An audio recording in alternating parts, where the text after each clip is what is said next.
Hello students, this is question time for American National Government, Political Science 111E59, Bucks County Community College, and the date is April 13th, 2009.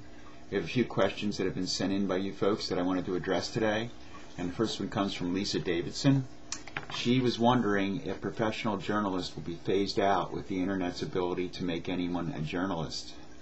The codes of conduct are seriously followed by most professionals, and needless to say, I follow them.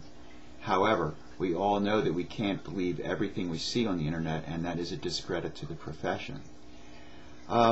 Lisa, I believe that journalistic standards are definitely in jeopardy. I think some of you picked up on my pessimism on that regard a little earlier in the course. As newspapers cut back and close, their source networks are in danger of drying up, and that would hinder their signaling function that they carry out with fewer stringers and so forth around the world to help them out. Accuracy and objectivity, I think, are threatened as well by this. As newspapers stop publishing and or go to the web format, I see fewer and fewer people going into depth in their reading probably, and I have trouble seeing how the websites will generate enough revenue to save them, so the jury's out on whether that'll happen or not. But sorry, I don't have any optimistic feelings about where the journalistic world is going. I don't think that the web is an answer, but hopefully I'm wrong, I suppose.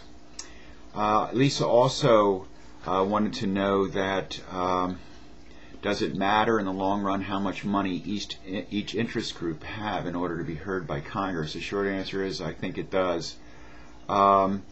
She says she understands money is needed to organize a sound group, but does the money they contribute to candidates of Congress truly support their interests, or does it support the candidate's attractiveness more? She's before said in a previous post that the more money you have, the more you are heard. And Lisa, I think you're right. I think your voice is heard louder when you give more money. There's no question about that. Fortunately, I think, though, that we as individuals are able to contribute to some of the 25,000 interest groups in our country that we feel the most strongly about.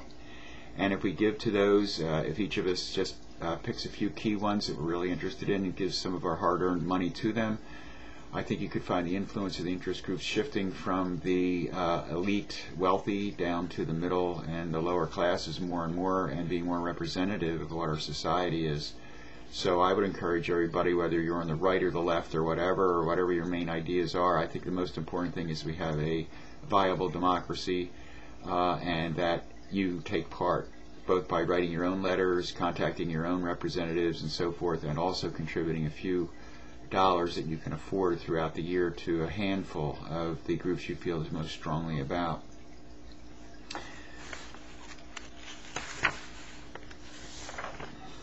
Jim Krupa had a question about interest groups also. He wants to know if interest groups will take a back seat during Obama's administration.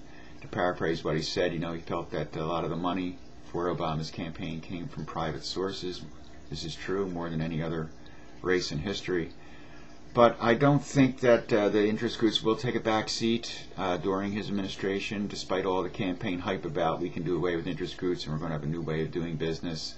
I've heard it before. Even with those large number of private contributions, I don't see it overcoming the interest group influence. I don't think they'll be out of the game despite all that hype. I think groups even that disagree with Obama, such as the National Rifle Association, the Gun Owners of America, the U.S. Chamber of Commerce, the National Association of Manufacturers, National Education Association, the American Federation of Teachers, they've always been very strong, and they'll continue to be really strong.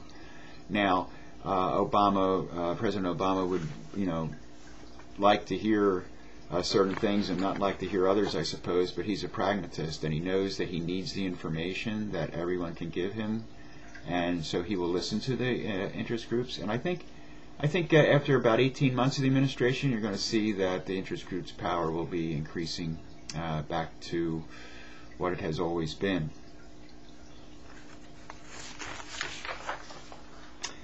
Jim also brought up the question of Thailand, a little bit of comparative government question here. He says, are you following at all the conflict in Thailand? I can't help but think the concept of a tyranny of the majority in their present situation. It seems the parliament is at odds with an uneducated majority which consistently elects the most corrupt leader in their nation, anyone who promises to give them free money. I also heard they are trying to start a new type of government, maybe a new type of parliamentary system, or maybe something similar to ours. Well, living in the USA, I think we often take for granted our relative stability. Although our system was coming apart in the 1860s, and I can remember in the 1960s we were in danger of going through a similar breakdown, it has held up pretty strongly, and the reason is because that there are peaceful ways to eventually influence the policy-making process. The citizens in the United States do have access. When the access to the policy making breaks down, people form anomic interest groups. You saw it during the anti-war demonstrations of the 60s, the civil rights movement, and of course the abolition movement back in the 19th century. And if these groups become really strong, the system doesn't listen to them. They have protest movements that may even be extremely violent. All the riots in the 60s are another example of that. In order for a government to be viable and healthy, you need to have feedback from the citizens for their energy and information to keep the system functioning properly. And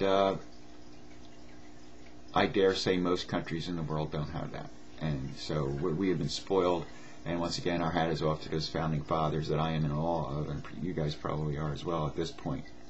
So you need the positive energy from the helpful inputs, and Thailand is not there.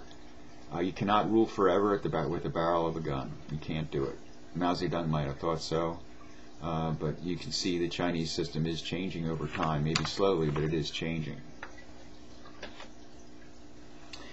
And lastly, we have a comment from Jim about the overthrowing of Senator Ted Stevens' conviction on fraud, the former senator from Alaska. And Jim feels it was a conciliatory gesture towards a long-standing and honorable senator. And that's what American character is to him. So a comment on Senator Stevens. I'd like to add something to that, and interestingly, the prosecutors that went after the senator are now in trouble for violating his constitutional rights.